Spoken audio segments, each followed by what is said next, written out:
আসছে ডিসেম্বরেই শাহজালাল আন্তর্জাতিক বিমানবন্দরে থার্ড টার্মিনাল চালুর লক্ষ্যে এগিয়ে যাচ্ছে সরকার। তবে জাপানের ঠিকাদার প্রতিষ্ঠানের একের পর এক শর্তে বাড়ছে জটিলতা। আয় ভাগাভাগি নিয়ে জাপানি কনসোর্টিয়ামের সঙ্গে কয়েক দফা বৈঠক করে সরকার। এরই মধ্যে ঠিকাদার প্রতিষ্ঠানকে ব্যবসায়িক চুক্তির প্রস্তাব বা RFP দিয়েছে সিভিল এভিয়েশন। ৪২ দিনের মধ্যে চুক্তি সইয়ের কথা থাকলেও নতুন নতুন শর্ত দিচ্ছে জাপানি প্রতিষ্ঠান।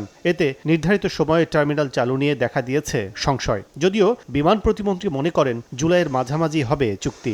আমরা সিভিল এভিয়েশন চেয়ারম্যানকে অনুরোধ করেছি যে তাদের টোটাল সক্ষমতা আছে সেগুলো দিয়ে চেষ্টা করা। চুক্তি সই হলেও জটিল প্রক্রিয়ার অপেক্ষায় বিমানবন্দর কর্তৃপক্ষ।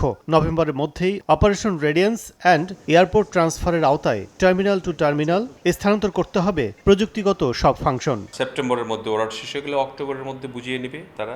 নভেম্বর পুরা ট্রায়ালে চলবে এবং আমরা ডিসেম্বরে যাতে করতে পারি। আমরা হোপফুলি তারা এন্ড অফ নভেম্বর বুঝিয়ে নিতে পারবে। কন্ট্রাক্ট সাইনটা ৪২ দিন সময় দিয়ে আরেকটু দিয়েছি।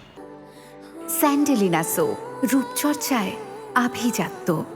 থার্ড টার্মিনাল অপারেশনে এলে বছরে শাহজালাল বিমানবন্দরে যাত্রী সেবা ৮০ লাখ থেকে বেড়ে উন্নীত হবে প্রায় ২ কোটিতে। বাড়বে এয়ারলাইন্সের সংখ্যা, কমবে ভাড়া, পণ্য আমদানি রফতানি বেড়ে গতি আসবে রাজস্বে। তাই স্থাপনা দ্রুত কার্যকর করার পরামর্শ বিশেষজ্ঞের। টার্মিনালটা উদ্বোধন করলে, অপারেশন হলে যাত্রীরা কিছুটা সাশ্রয় বোধ করবে, তারা এখানে কমফোর্ট ফিল করবে, সেটা একটা বড় ব্যাপার।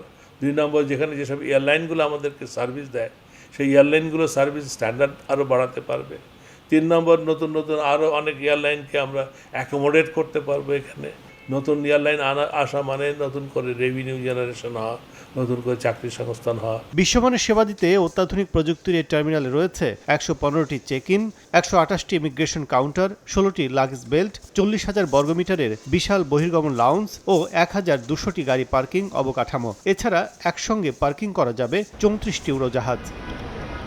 কাজল আব্দুল্লাহ, সময় সংবাদ, ঢাকা।